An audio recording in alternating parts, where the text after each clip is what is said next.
everybody, and welcome to I Can't Believe It's Not News, your favorite podcast about fake news. I'm Beth. And I'm Kelly. Hey, Kelly, how's it going today? It's been a really hard week, but I'm glad I'm here talking to you. Yeah, right. I'm slowly but surely getting over that horrible flu that I had. Hopefully, I sound a little bit better this week. Yeah, no, I think you sound so much better today. And I keep, giving my family, and we keep trading a cold. But thankfully, right now, I'm not coughing and my nose is fairly clear. So nice. I might have used a little bit of my son's vapor rub around my nose so that I could actually speak and sound like a human being tonight. I think our listeners love to hear us sniff and cough and, blow our noses. I think that's something they look forward to. Oh, just wait. It only gets better from here. That's right.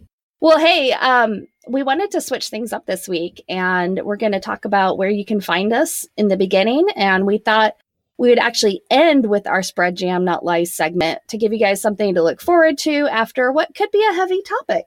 Yeah. So if you like this podcast, Kelly, want to tell them where they can find us? Sure. You can find us on all social media at Podcast Fake News. We do have a Patreon page. Feel free to be a patron of our little podcast. And, come see us on Twitter. Come see us on Facebook. Tell us your ideas. Send us letters. Tell us you don't like us. We don't care. We'll listen to anything you have to say. Yeah, and our email, if you want to email us directly, is podcastfakenews@gmail.com. That's right. And then don't forget to check out our blog at podcastfakenews.com. So we have an episode guide that goes along with each episode. Yes. So recently on Valentine's Day, we had another school shooting. Yep. And I don't know about you, but since then, I have just been utterly frustrated.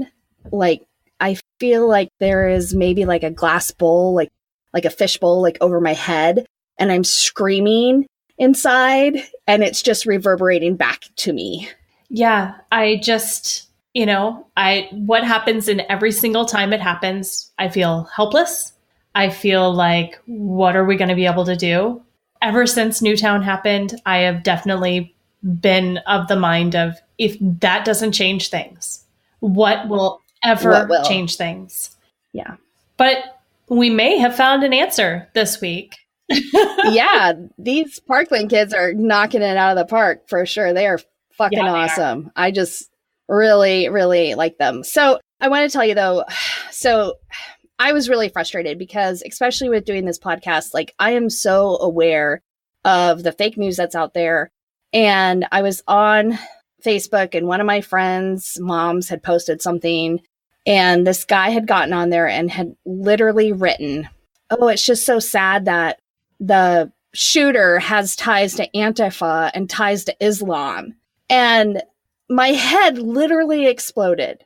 Like, I didn't know if I could contain myself. And I responded back, and I linked the episode that Elizabeth and I had done after the Las Vegas shooting, which that guy, they also accused of being Antifa and having ties to Islam. And those kind of things come out like immediately after a shooting. And we're talking like minutes, not even like things have been happening within minutes of a shooting happening. Those things will start popping up on some of these really bad websites, and they'll start to seep into these people's consciousness. And here's somebody who lives in my state, who's, somebody who I could run into in my town, who's going, "I think he's Antifa and Islam." And I just wanted, I don't know what I wanted to do, but I know what I want to do right now. You want to talk about fucking guns, Beth? Fuck it, Kelly. We're going to talk about guns. Let's fucking do this. Elizabeth and I in the beginning had tried to stay away from some of these things that are a little bit more controversial. And I can't do it. And, we talked about the Las Vegas shooting, but what I really want to dig into today, and what I really want to talk about, is the myths that you see being perpetrated about guns and gun control. Yep. So, and I would like to go ahead and make it clear that those articles and the things that came out, like, we have concrete proof right now that those myths and those lies and all of these things that are showing up on things like Gateway Pundit and the Federalist and all these other nonsense websites that have no credibility whatsoever. We see that so much of this is coming from Russian bots, and it happens on both sides. They put out stuff like these kids are crisis actors. They put out stuff like, right after it happens, they'll put out stuff like, oh, this was definitely a Muslim. This was a terrorist attack, or this was Antifa. And these guys don't know what they're doing. And of course, he had ties to liberals, because they always want to wrap it in someone else so they never have to take the blame, so that they can always maintain their victimhood. I'm actually concerned that my eyes are going to roll so hard, I'm going to sprain my eyes. Is that a possibility?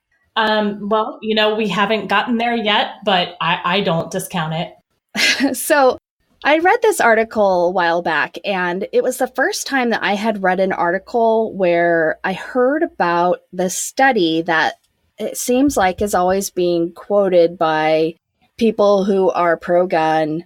And I literally wanted to cry when I read this, because it was like, here it is. Here's the truth. This is why they say these things.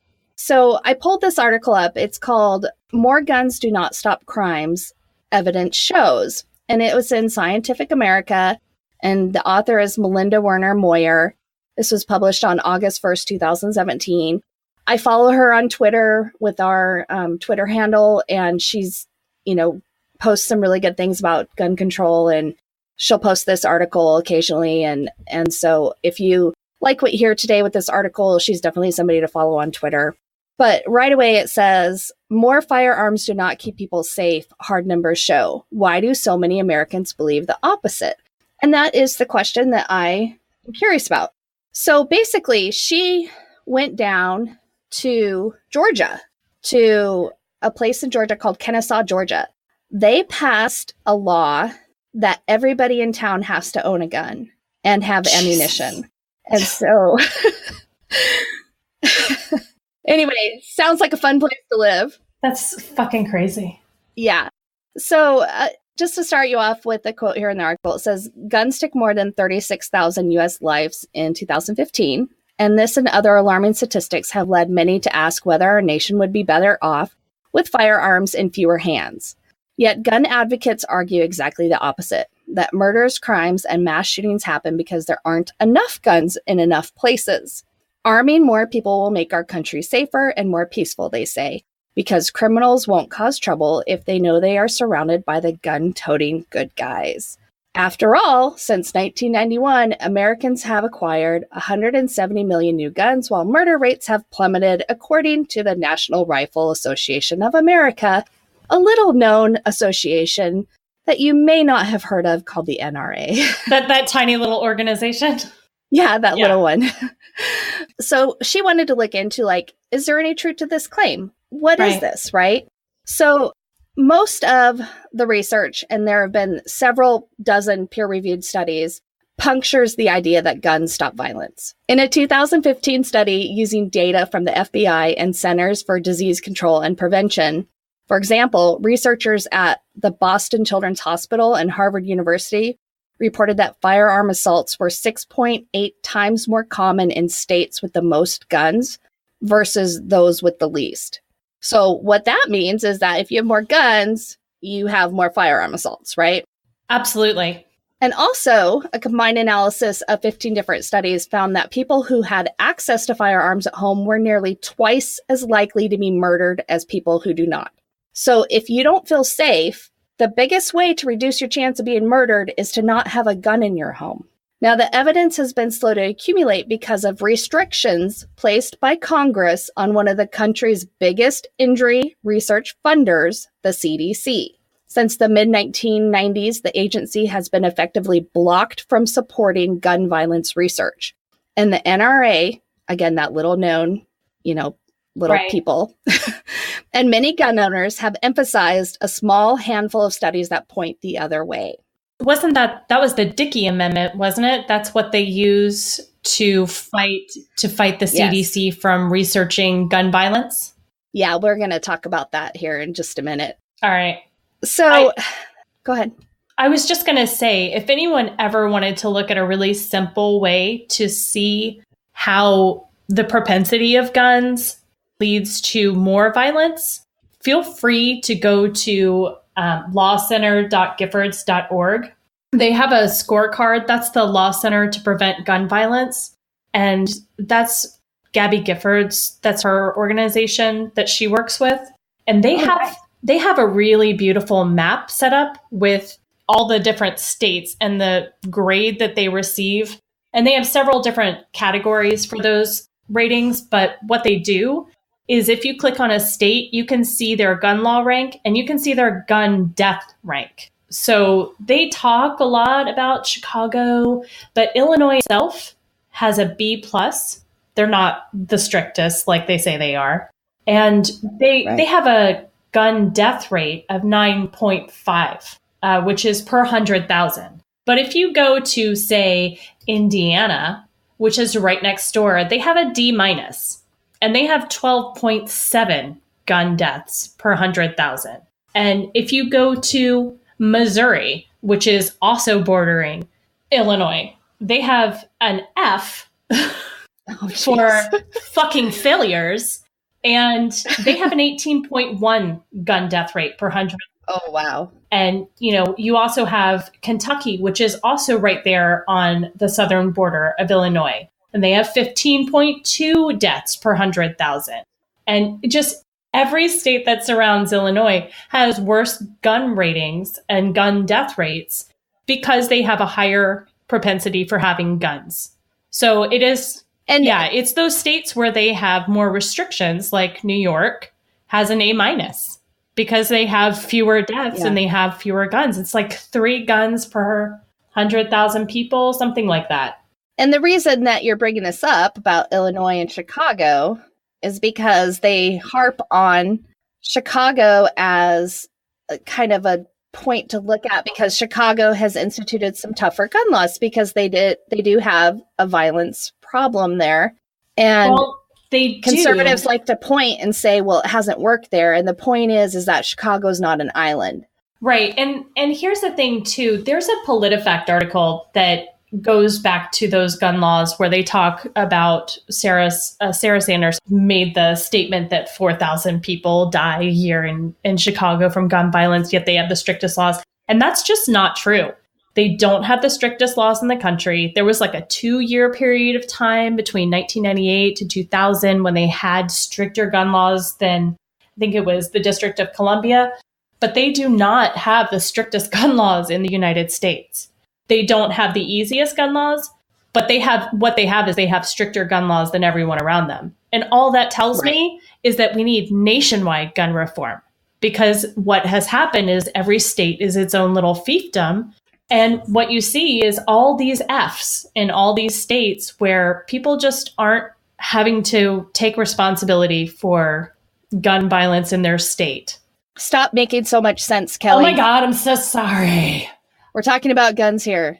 Common sense is not allowed in this discussion. I'm sorry. I'll try to turn my brain off. Okay. All right. So back to this article from Scientific America. Basically, there was a study done in the early 1980s and 1990s by Arthur Kellerman. And they had published a number of studies suggesting that murder and suicide were more common among people who keep guns in their homes. So the risks were indicated by odd ratios, and a ratio greater than 1 meant more people with guns in their homes would be victims than people would be in gun-free homes. And the figures they reported reflected increased odds. For instance, in homes that own guns for self-defense, the odds ratio of 1.7 referred to a 70% increased odds of being murdered at home. So because the researchers could not gather enough details about each homicide to control for all variables, they had to use crude odds to estimate results. And that weakness opened up the study to criticism. The adjusted odds for suicide, which did control for confounders, meant more exact comparisons and stronger conclusions. So basically, they did this study. It found that if you have a gun in the home, you're more likely to be murdered or commit suicide. But because of some of the weaknesses of the study, it did open it up for criticism, right? So they did a bunch of other studies because of the questions about his original study.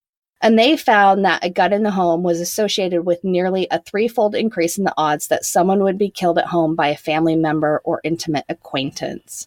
And researchers say that even if keeping a gun in a home does thwart the odd break-in, it may also change the gun owner's behavior in ways that put the person and his or her family at more risk.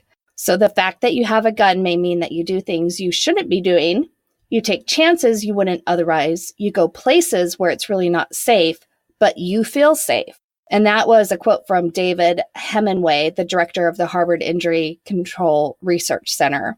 And he said that this risk may overpower any protective effects. And there's also the fact that when there's more guns, more opportunities exist for people to steal them and use them for nefarious reasons. So, of course. Right. There's also, I can tell you multiple stories that I've read of parents going downstairs with a gun. Their kid is either sneaking in or coming in. Someone in the family is coming in late at night and they shoot them and kill them. Right.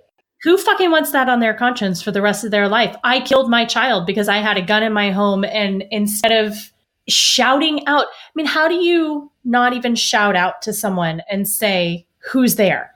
Right.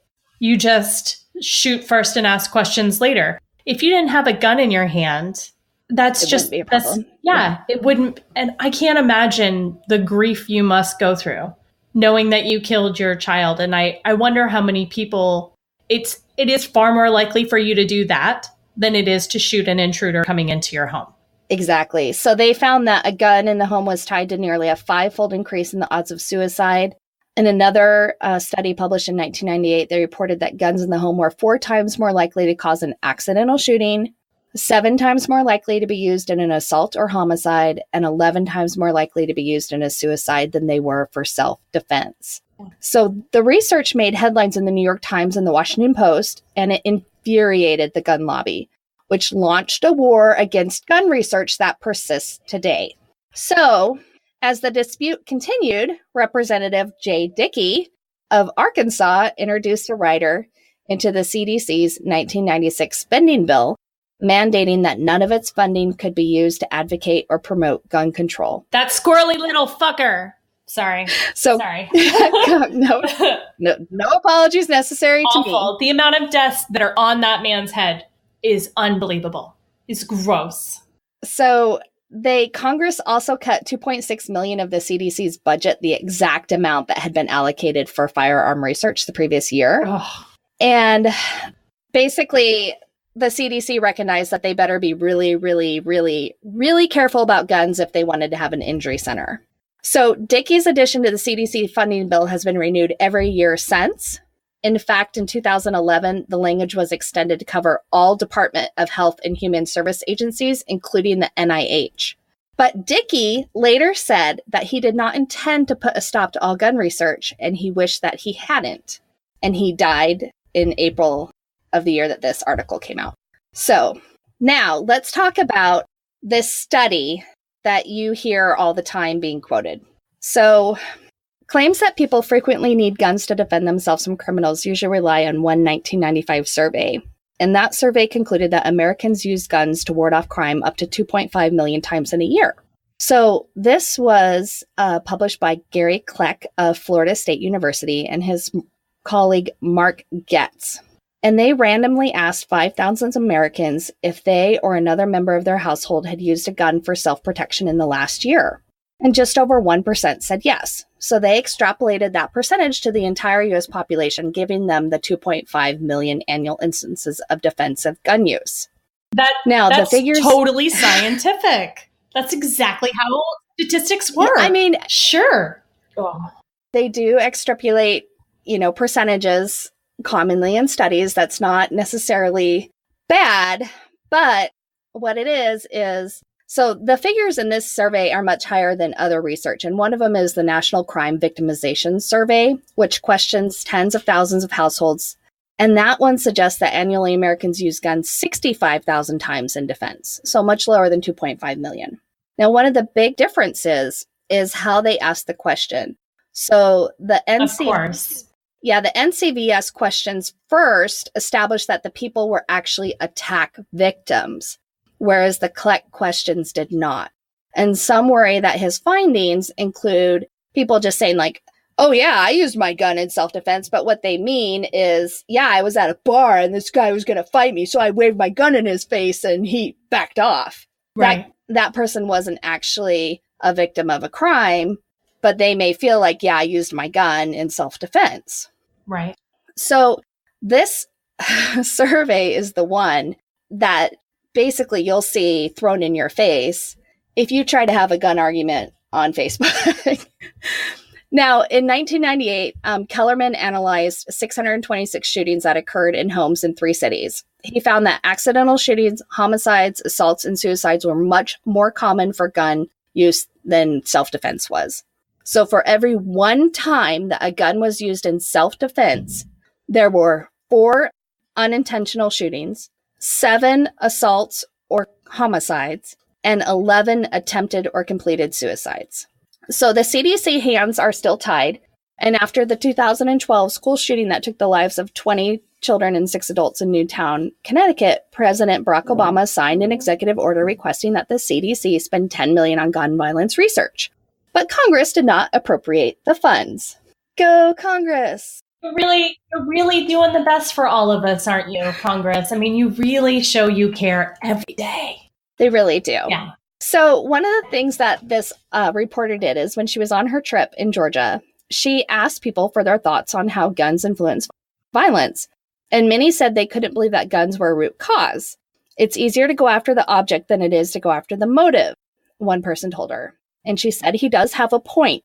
A growing body of research suggests that violence is a contagious behavior that exists independent of weapons or means. And in this framework, guns are accessories to infectious violence rather than fountainheads. But this does not mean that guns don't matter. Guns intensify violent encounters, upping the stakes and worsening the outcomes, which explains why there are more deaths and life-threatening injuries when firearms are common. Violence may be primarily triggered by other violence, but these deadly weapons make all violence worse. I agree with that. Now, the other thing that she did is she talked to the sheriff and she asked him, hey, can you tell me about a time where somebody has used a gun in self-defense? And he's like, wow, I've been doing this for 35 years and I just can't recall one. And then they were like, oh yeah, we did have this lady that was in one of our firearms classes. A guy tried to break into her house and she yelled and said, I've got a gun. And she opened the door and he was running away. So she fired at him. But they couldn't think of any other examples. And even the sheriff in Kennesaw. I would just like to point out that if someone tries to break into your home and you shoot at them while running away from your home, that's considered murder. They are posing no harm to you whatsoever. This is Georgia. Yeah, no, I understand. But even stand your ground laws won't let you shoot someone in the back. So even in Kennesaw, the town where they require you to have a gun, they couldn't remember one time where a gun had been used in self-defense, and that sheriff's officer had been there for 31 years. So the frequency of self-defense gun use rests at the heart of a controversy over how guns affect our country. And pro-gun enthusiasts argue that it happens all the time. And then they go back to that study by Gary Kleck that says, oh yeah, it happens all the time. However, as we've already talked about, it really doesn't. And the thing is that this guy says, it's not as if you look at the data and it says people who defend themselves with a gun are much less likely to be injured. And that's Philip Cook, who's an economist at Duke University, and he's been studying guns since the 70s. So basically, when you look at the data, people who have guns aren't less likely to be hurt. They're more likely to be hurt by like every single study out there. And then there is some studies done on states that have higher permits, and basically states that have never had easy gun permits between 1977 and 2014, murder, rape, aggravated assault, and robbery went way down. States that had adopted easy permit laws, it pretty much stayed the same. And states that had adopted easy permit laws prior to 1977, it also stayed the same. So the argument that giving more guns will stop crime from happening isn't true either. They're finding that basically it either has no effect or it actually increases crime. because more people have guns. So then they talk about the violent crime rates. So the violent crime rates have actually dropped in the US in recent decades. And according to FBI, rates were a whopping 41% lower in 2015 than they were in 1996. And the NRA attributes this decrease to the acquisition of more guns. But that is misleading because what has increased is the number of people who own multiple guns. The actual number of people in households who own them has substantially dropped. And recently, researchers have tried to assess the value of the self-defense gun use by studying the Stand Your Ground laws in Kelly's home state of Florida. Woohoo! So these laws allow people to kill in self-defense when they feel they're in danger. I would like to... And pro-gun... Yeah, I want to just sidebar for 1 second and say that Stand Your Ground law, it started in Florida, and I will get into Florida. Don't you worry. I will get into Florida.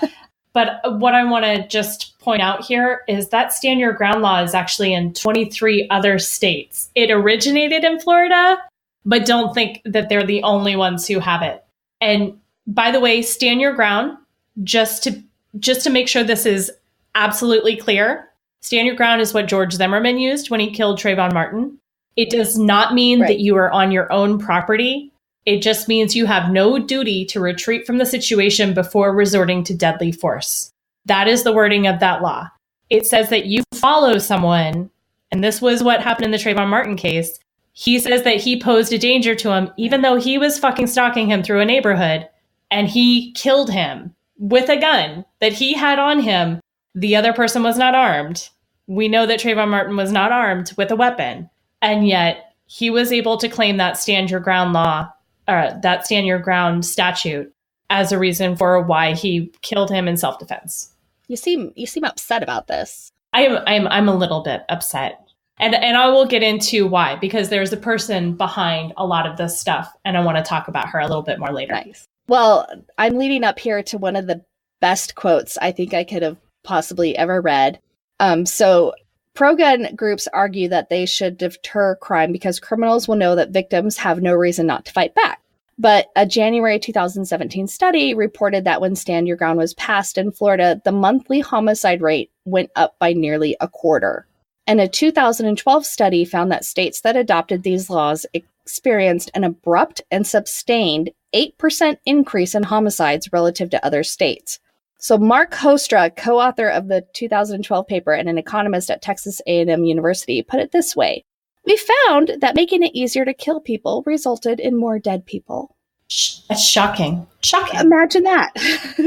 Can't even believe it. Yeah, I'm super shocked.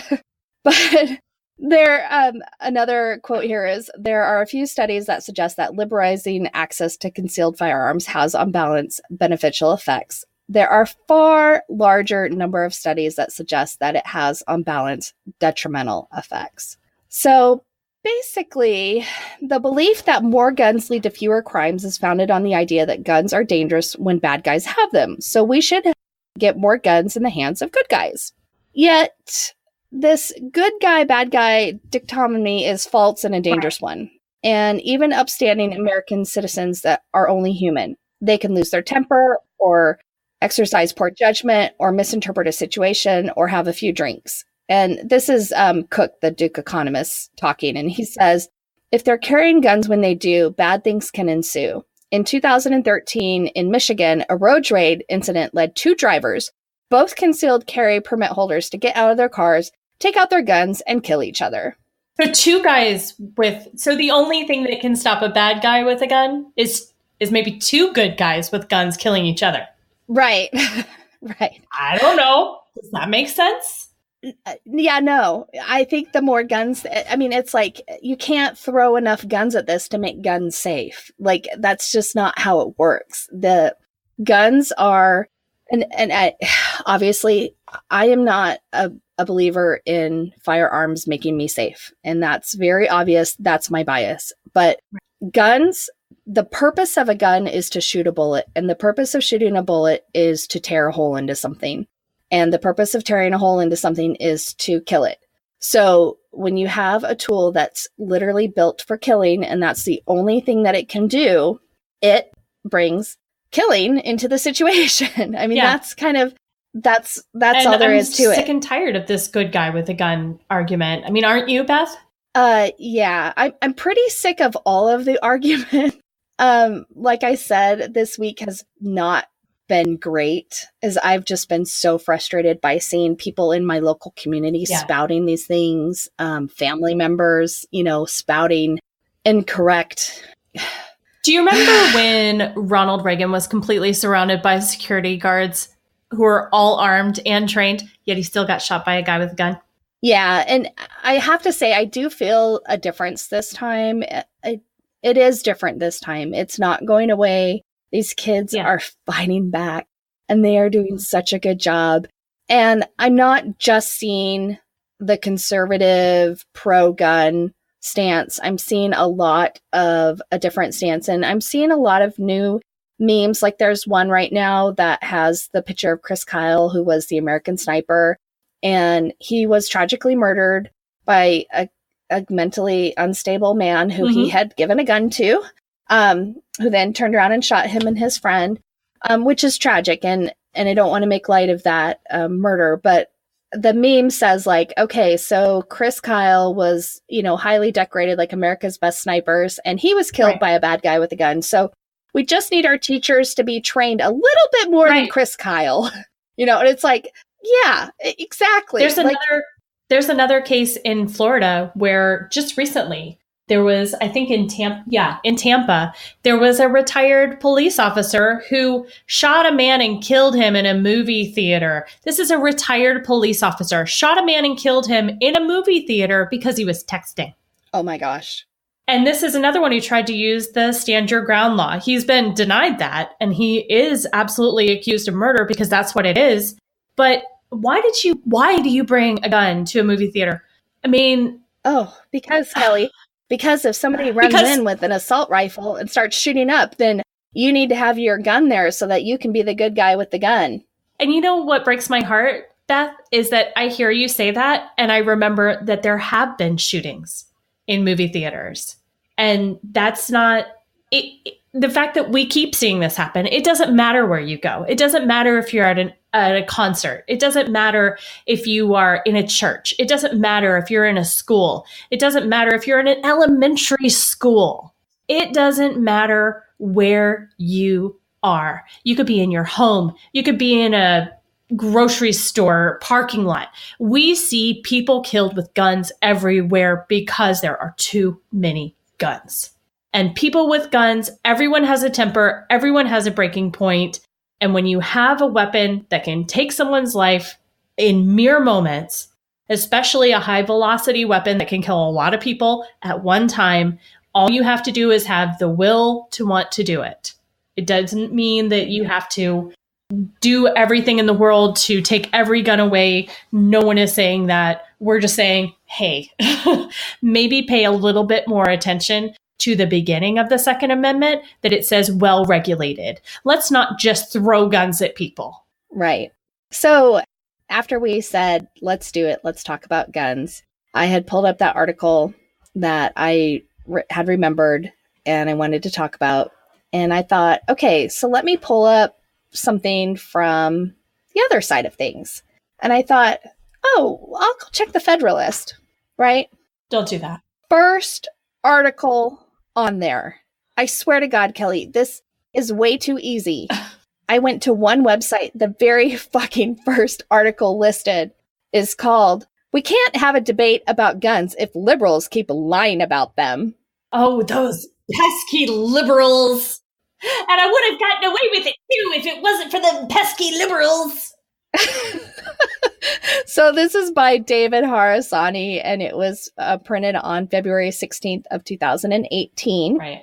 And he says the falsehoods or misleading statistics offered by gun control advocates makes it virtually impossible to have a genuine discussion about violence.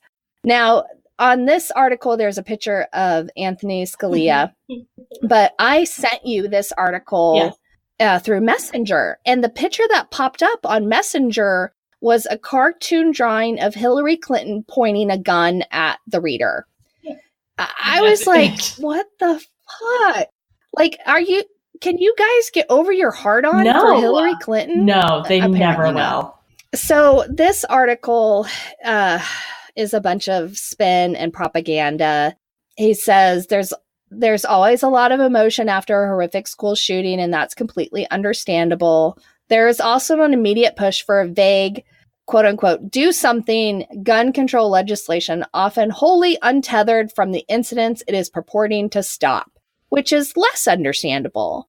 Worse, most of these efforts are bolstered by falsehoods and half-truths that make it virtually impossible to have a genuine discussion about the problem.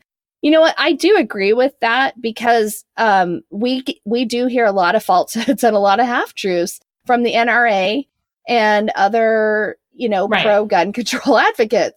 I totally agree with that statement. It may not be what he meant, but I agree with his statement.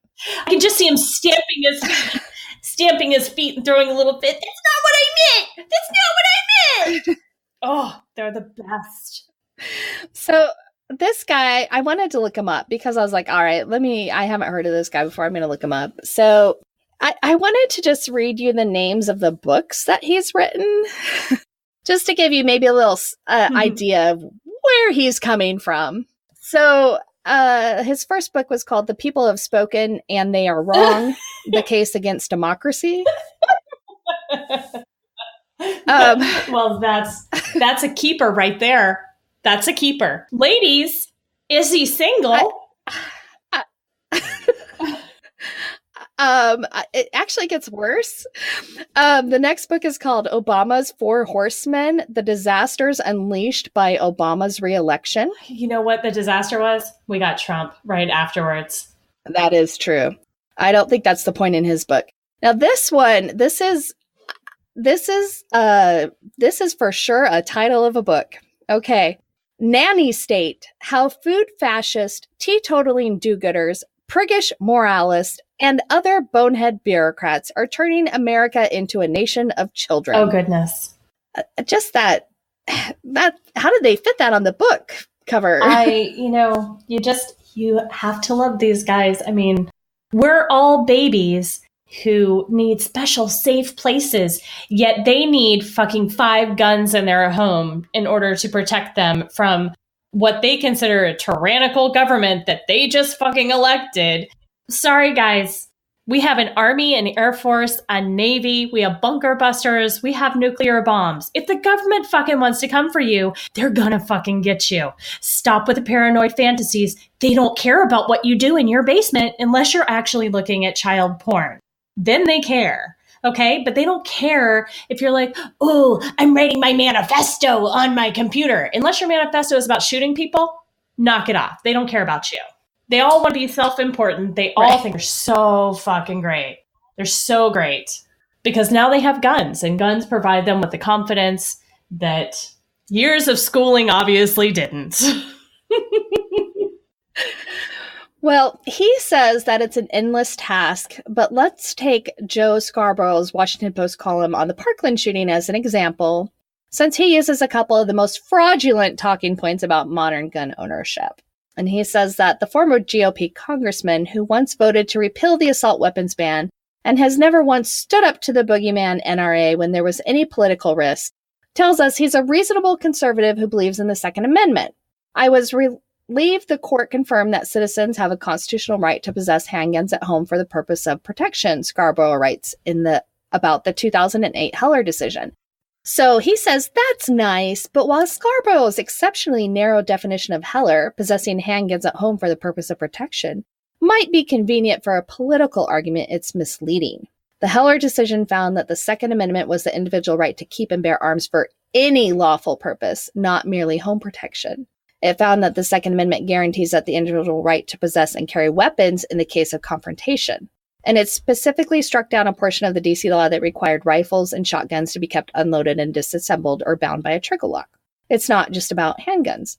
Now, in that, he's probably right in that this decision did open up all of that crap.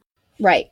But you can see by the way that he's talking about just everything. I mean, this is his propaganda. This is his spin on this. And Joe Scarborough being the liberal that he's picking on when Joe Scarborough was a Republican congressman and only recently became an independent. Really? So anyway, there's some links in this article, and one of them is a New York Times article called The Assault Weapon Myth. Now, this was written back in September 12th of 2014 by Lois Beckett. I read this article, and I disagree with it. Now, what it basically says is that our country has been divided over gun control and that the sale of assault weapons should be banned. Right. And the idea was one of the pillars of Obama's administration's plan to curb gun violence, and it remains popular with the public.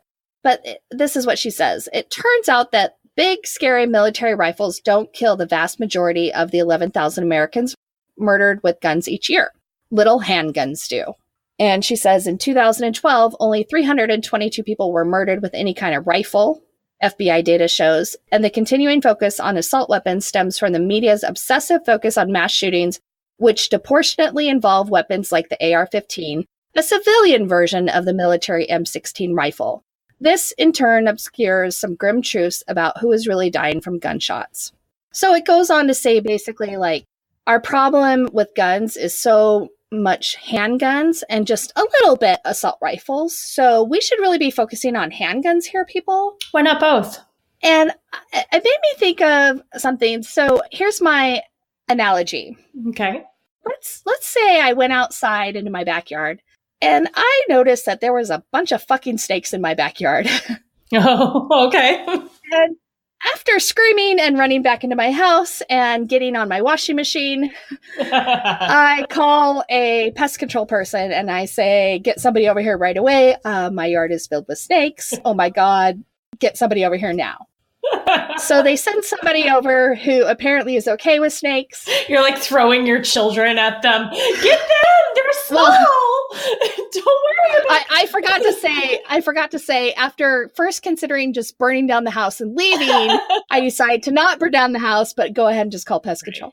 So they go in the backyard and they do their thing and they come back and they say, okay, ma'am, here's the deal.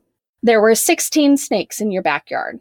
15 of them were a garden snake. You had a nest back there and, you know, they probably aren't poisonous and they probably won't bite you and they're probably harmless, but you had 15 of those. And then you have a rattlesnake. So here's what we did. We rounded up those 15 garden snakes and we're going to take those to a field outside of town and just release them because they're harmless, right? And that took care of the bulk of the snakes in your yard. So have a nice day. And I'm like, wait. But you left the rattlesnake, the one that can kill me and is deadly. And they're like, but we got 15 of 16 of the snakes, ma'am. Don't you see how we took care of the problem? Yeah. And then I'm like, but wait, you know, I don't want a rattlesnake. And they're like, hey, it could be worse. It could have been a king cobra. And those are even more deadly. So I think you're good. Here's the bill. So I disagree with her assessment that we don't need to focus on assault rifles because handguns are a big problem. Because the fact of the matter is assault rifles do more damage than handguns. They are used in mass murders. And since this article has been written, we've had many more tragedies. Right. And the thing is that with handguns, it's not necessarily about the gun itself. There is some things that we can do. We can have mandatory background checks. We can make sure that we're closing the loopholes like they just did in Oregon for the boyfriend loophole. So where if you've had a restraining order against you or you've been convicted of domestic violence, that you can't own a handgun or possess one. And what that loop was that it only applied to married people. We don't even have that domestic violence law. That's not even nationwide. Even if your right. husband, no, they just, yeah, this is just a law that was just passed in Oregon. But that was that was written before. We didn't even think it was going to pass. But then Parkland happened the day before. Yeah. Moms Demand Action has been working really hard and they've been trying to close this loophole all over the country. This is something that they've been focused on. And that's something where that can help affect the handgun violence. You can also look at factors like poverty, education, just differences like that, where you can help communities rise up to become better communities where then the gun violence will go away on its own because you're taking out the factors that cause the gun violence to come into play. So I severely disagree with her approach that we just shouldn't worry about assault rifles and that we should be focusing on handguns because it's a bigger percentage of the violence. Right. So anyway, but David Harasarni thought that was a great idea because he says, moreover, though there are probably around 15 million AR-15s in civilian hands today, they are responsible for a small number of gun deaths, only around about 3% of gun homicides. How many of those are mass shootings, though? Only 27% of mass shootings. Shit, that's a lot. Yeah, it says from 1999 to 2013. So again, not even taking into account the last 5 years. Assault rifles were used in 27% of mass shootings, defined as 4 or more murder victims in one shooting. And then he goes on to say that the guy at Virginia Tech used 2 handguns. So, we don't need to focus on assault rifle. Yeah, and I mean, I don't know if you read the article that was out earlier this week, but it was a doctor's report, a radiologist's report about what it looked like, these victims, what their wounds look like. And because, and this is where it really comes down to the type of gun. It's not just the fact that it's an assault rifle. And yes, we know that AR does not stand for assault rifle. It stands for Armalite rifle, whatever. I hate when gun nuts try to fucking school you because I'm sorry, I don't have a background degree in guns because I don't know, maybe I didn't feel like getting fascinated by weapons of fucking war. But regardless, it's silly to say that it's the same to be shot with a pistol as it is to be shot with an AR-15. It's not the same. One is a high velocity weapon, and it literally shreds your organs.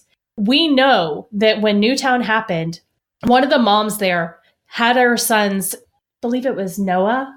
I don't remember. I got really into fighting those truthers, those false flags, idiots. And I learned a lot about those kids. And one of the moms gave her son an open casket funeral, and she invited the governor. And she said, I want you to see. And we never saw those pictures. It wasn't an Emmett Till situation where they released those, although I remember Michael Moore saying that's what should happen. And me being just like so overwhelmed and thinking, I don't really agree with you. I don't think that's a good idea. And there's a part of me now that thinks, would we still be here if the whole country had to face those pictures? Pictures of, they didn't even allow the parents of Newtown to see their children when they identified their bodies. Yeah. They took pictures, close-up pictures of their faces. And that's how people had to identify their fucking 6 and 7-year-old children. That's how they had to identify them, because their teeny tiny little bodies were completely decimated by a fucking gun that is easier to obtain in Florida than a fucking bottle of beer. Yeah, I read the Facebook post that you're talking about, and the doctor had said that with a handgun, the bullets often go straight through and they don't cause destruction around the bullet hole. So it's like you can get shot with a handgun and it can pass by an artery but not hit it, and you can be fine, you can make it to the hospital, you can survive. But with the AR-15, it actually shreds around the bullet hole path, and he said that and it creates some sort of wave or ripple effect inside of the cells around where it enters, so it damages things it doesn't even touch. Right. So that's a major difference, and that post was very informative and I think very important to understanding. And it's just crazy to have people argue that these guns are, first of all, necessary in society, because they're not. They don't have a necessity that makes them anything more than toys. And I have a real problem with guns as toys. And I see that when you have a lot of people who are collecting guns, it's like a grown-up toy. It's like, my kid needs every single My Little Pony in the collection, and these guys need every single type of gun. And it's not because they need it for self-defense. It's not because they need them for hunting. It's because they think they're fun to shoot. And it's really fun for them to go to the firing range and shoot this gun. It's just really fun. That's what they always say. And you know what? Fine. Then let ranges have AR-15s. And you can keep it out of shooting. Yeah, you can go there and you can rent one for an hour and go have your fun if you think it's really fun to shoot bullets at a target. Right. Because you know what gun ranges have to fucking do? They have to do fucking background checks. They have to have licenses. They have to have fucking insurance so that if something happens on their property, they have to fucking deal with it. It is not the same as having it in your home where you don't have to be licensed to carry certain guns. Not in every state. Not every state does background checks. You can buy them in. I have been to gun shows. I have gone through parking lots of gun shows and seen people making gun deals in the parking lot. You can't tell me they were doing a background check. There's no way you can tell me they were doing that. They're just handing off a gun and handing over money. That is it. Right. What the hell is wrong with people thinking that just wanting a small amount of regulation, just wanting us to make this country a little bit safer so that not everyone has to send their kid to school and worry about whether or not they're going to come home, whether or not you can go to the movie theater and come home, whether or not you can go to church and come home. No matter if you go to a concert, can you come home again? Right. I obviously am just I'm on the fence on this issue, obviously. Yeah, me too. I'm sure that's coming out very clearly how conflicted we are about this issue. Yeah. Yeah. And, I just wanted to go back really quick to something you had said. And there was a report, and I remember reading it, and I want to say, and the article we were just talking about the AR-15 and how the wounds are different.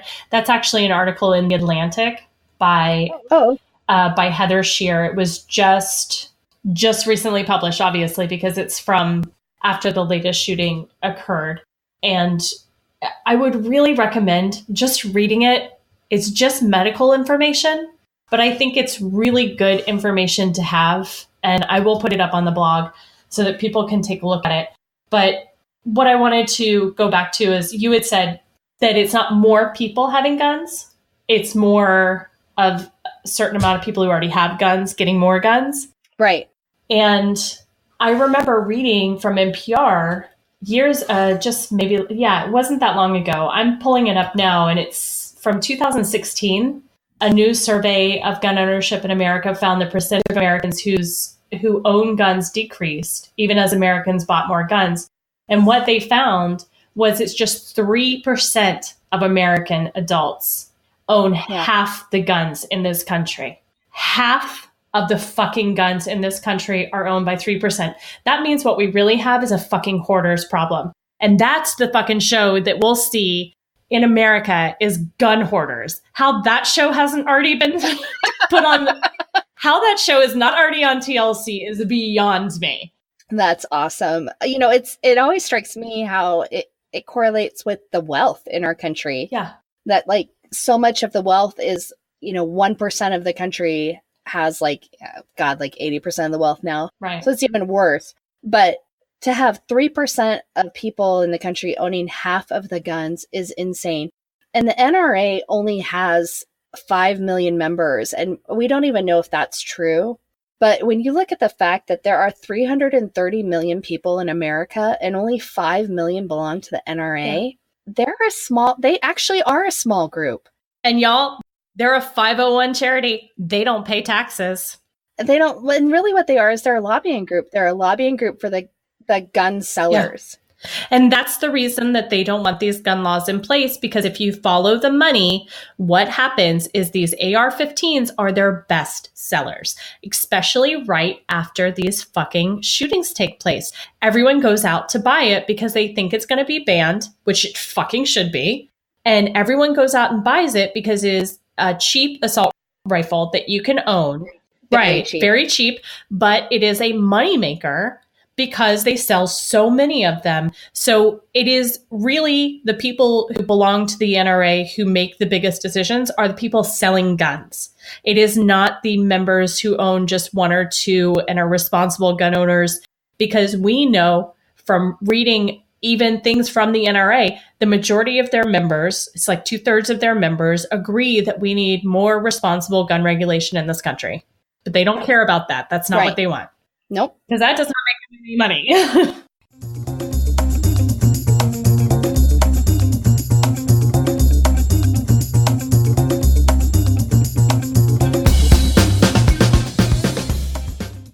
Hi, guys. We actually had so much to cover this particular episode. We had so much to say. So much. Yes. That we are going to split it up into 2 episodes so that it's easier to listen to when you get a chance. Yes, 2 parts. 1 episode, 2 parts. 2 parts.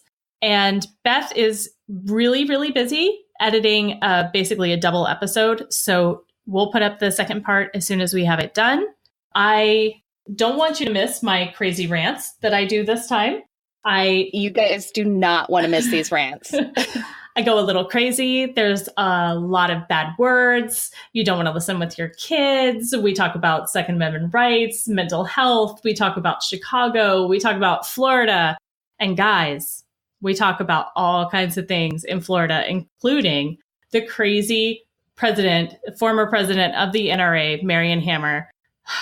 You have to come back. You have to listen. So wait, I need to tell them one of the lines that you say. I'm not going to tell you how or why, but she says this: if they're not drawing penises, they're drawing dead people. Or no, dead bodies. Sorry, I misquoted you. That's fine. It's fine. I still stand by it.